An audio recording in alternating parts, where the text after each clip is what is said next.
प्रधानमंत्री जी कह रहे हैं मैं भ्रष्टाचार से लड़ रहा हूं। देश के सबसे बड़े चोर, उचक्के और डकैतों को उन्होंने अपनी पार्टी में शामिल कर दिया। जिन लोगों को 10 दिन पहले मोदी जी कहते थे 70,000 करोड़ का इसने घोटाला कर दिया, थोड़े दिन के बाद उसी आदमी को अपनी पार्टी में शामिल करके किसी को डिप्टी सीएम बना देते हैं, किसी को मंत्री बना देते हैं और उनके सारे ईडी और सीबीआई के मामले खत्म कर देते हैं और कहते हैं मैं भ्रष्टाचार से लड़ रहा हूं। मैं मोदी जी को कहना चाहता हूं, भ्रष्टाचार से अगर लड़ाई लड़नी है तो केजरीवाल से सीखो। 2015 में जब दिल्ली में हमारी सरकार बनी थी, हमारे एक मंत्री का एक ऑडियो मेरे पास किसी ने व्हाट्सएप कर दिया। उस ऑडियो में मेरा मंत्री किसी दुकान वाले से 5 लाख रुपए मांग रहा था। मैंने अपने खुद मंत्री को सीबीआई के हवाले कर दिया, जेल भेज दिया था अपने मंत्री। ये होती है भ्रष्टाचार के खिलाफ लड़ाई। हमारी पार्टी को कुचलने में प्रधानमंत्री जी ने कोई कसर नहीं छोड़ी। एक साथ हमारी पार्टी के 4 टॉप के नेता जेल भेज दिए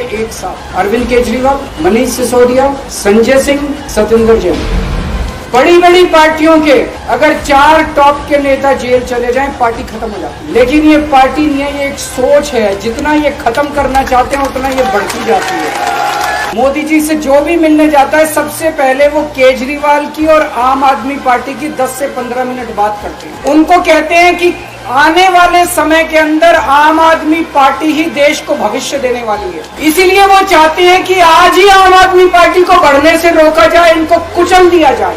ये तानाशाही है। 75 साल के अंदर इस कदर किसी पार्टी को और उसके नेताओं को प्रताड़ित नहीं किया गया जिस तरह से प्रधानमंत्री मोदी जी ने आम आदमी पार्टी को प्रताड़ित करने की कोशिश की। केजरीवाल को क्यों गिरफ्तार किया? केजरीवाल को गिरफ्तार करके उन्होंने एक मैसेज दिया है सारे देश को कि अगर मैं केजरीवाल को गिरफ्तार कर सकता हूं तो किसी को भी गिरफ्तार कर सकता हूं। एक बेहद खतरनाक मिशन चालू किया हुआ है प्रधानमंत्री जी ने, बहुत ही खतरनाक। उस मिशन का नाम है वन नेशन वन लीडर। जितने विपक्ष के नेता हैं उनको जेल भेजेंगे और जितने बीजेपी के नेता हैं उनको सबको निपटा देंगे, उनकी राजनीति खत्म करते जाएंगे। अगर ये चुनाव जीत गए, मेरे से लिखवा लो एफिडेविट के ऊपर, थोड़े दिन के बाद ममता दीदी जेल में होंगी, तेजस्वी यादव जेल में होगा, स्टैलिन साहब जेल के अंदर होंगे, पिनरई विजयन जेल के अंदर होंगे, उद्धव ठाकरे जेल के अंदर होंगे, जितने विपक्ष के नेता ये सारे जेल के अंदर होंगे। अगर ये चुनाव जीत गए, इन्होंने बीजेपी का एक नेता नहीं छोड़ा।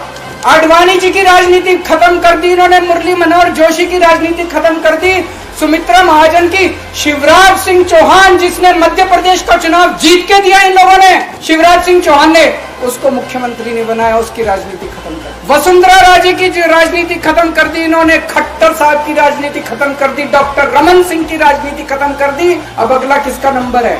योगी आदित्यनाथ की राजनीति खत्म करेंगे, उनको भी निपटा देंगे। आज एक तानाशाह इस देश से जनतंत्र खत्म करना चाहता है, आज एक तानाशाह इस देश से लोकशाही खत्म करना चाहता है। मैं पूरे तन मन धन से लड़ रहा हूँ, संघर्ष कर रहा हूँ उस तानाशाह के खिलाफ। 140 करोड़ लोगों का साथ चाहता हूँ, 140 करोड़ लोगों से भीख मांगने के रहा हूँ, मेरे देश को बचा लो, मेरे भारतवर्ष को बचा लो, मेरा भारत। मैं एक दिन में 24 में से 36 घंटे काम करूंगा, पूरे देश भर में घूमूंगा इस तानाशाही को रोकने के लिए। दोस्तों, जितनी मेरे अंदर ताकत है, मेरा सब कुछ कुर्बान है देश के लिए, मेरा तन मन धन सब कुछ कुर्बान है मेरे देश के लिए। मेरे खून का एक एक कतरा मेरे देश के लिए, मेरे शरीर का एक एक कतरा, मेरी जिंदगी का एक एक पल मेरे देश के लिए। मेरे देश को बचाने के लिए मैं पूरे देश में जाऊंगा।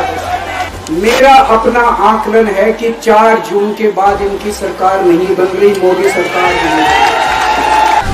सरकार नहीं बन रही है। केंद्र में इंडिया गठबंधन की सरकार बन रही है। आम आदमी पार्टी उस सरकार का हिस्सा होगी। दिल्ली को पूर्ण राज्य दिलाएंगे। दिल्ली का एलजी लोगों का एलजी होगा, दिल्ली का एलजी दिल्ली वालों का एलजी होगा। गुजरात से आया हुआ अभी। दोस्तों, केजरीवाल को कभी किसी पद का लालच नहीं हुआ। मैं आप मंत्री, मुख्यमंत्री, प्रधानमंत्री ये सब बनने नहीं आया। आज मैं अगर दिल्ली की जेल के अंदर रह के दिल्ली की जेल से इस्तीफा नहीं दे रहा, वो इस तानाशाही के खिलाफ संघर्ष कर रहा हूँ, इसको समझ लेना।